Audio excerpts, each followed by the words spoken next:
How do you feel about your group and I guess the early signing period? A lot of talk on that this year, but for you guys playing in that championship and then playing in the bowl game, how did it go, and how do you feel, signing the group that you did? Well, we're excited about it.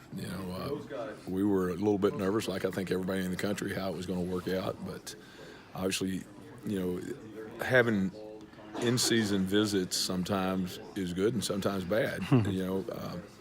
I think you don't get to spend as much quality time with them, but at the same time, they get to be around your players and watch the game atmosphere around here. So, and that sells itself. So, I think we signed 17 kids today. Mm-hmm. So that's a good start.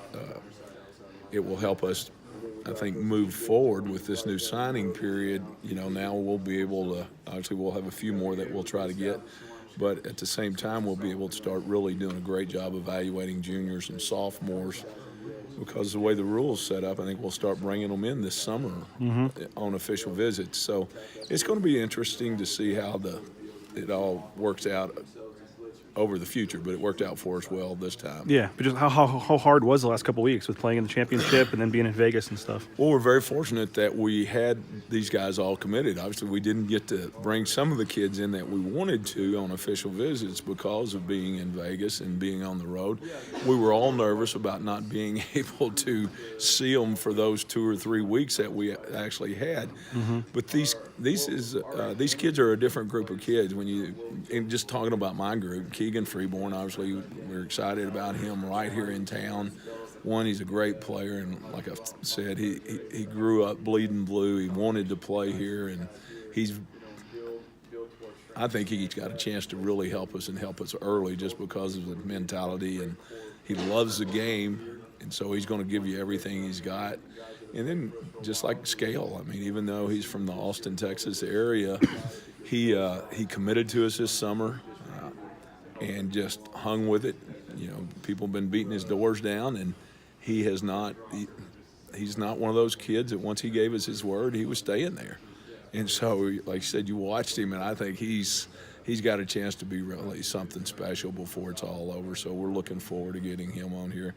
Then I think Kukea brings something special, just the fact his family loves it here. His uncle played here. His grandmother and grandfather spent a lot of time here, and this is where they wanted him. So you got that bloodline that it's not just a place to go play ball. It means more than just football. Mm-hmm. And all of them are good students, so I don't have to worry about their grades. They all want to be here, so I'm just really excited about them. How excited are you, with your group going into next year?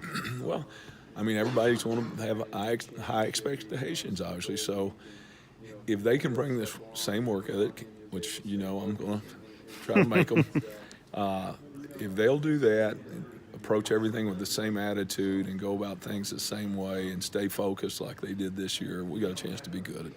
And can we be better?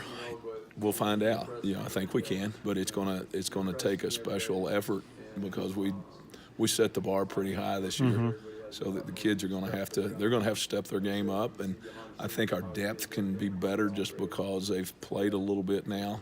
And then even with these young guys coming in, hopefully we can add another guy to that nose guard position there with 2 freshmen getting that third nose guard ready to play, because we had to play Matt Locker at both positions just to have a third nose guard this year.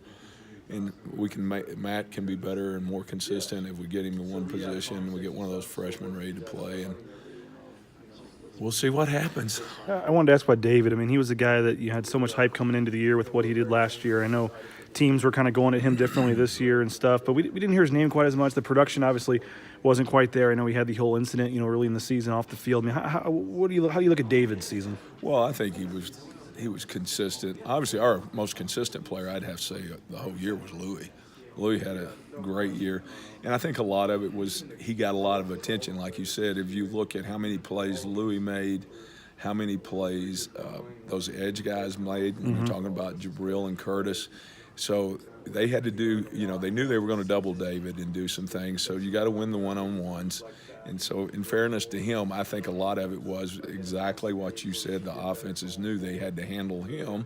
And so it turned loose I think Louis was probably, I haven't really looked at the stats, but his productivity, and then those two guys off the edge. And Durant had a really good year. You know, I looked out there during the bowl game. I'm sitting there, well, Durant's got a broken hand and a separated shoulder he did during practice, but trying to play. He'd come to the sideline, I almost see tears running down his eyes because he couldn't even hold up.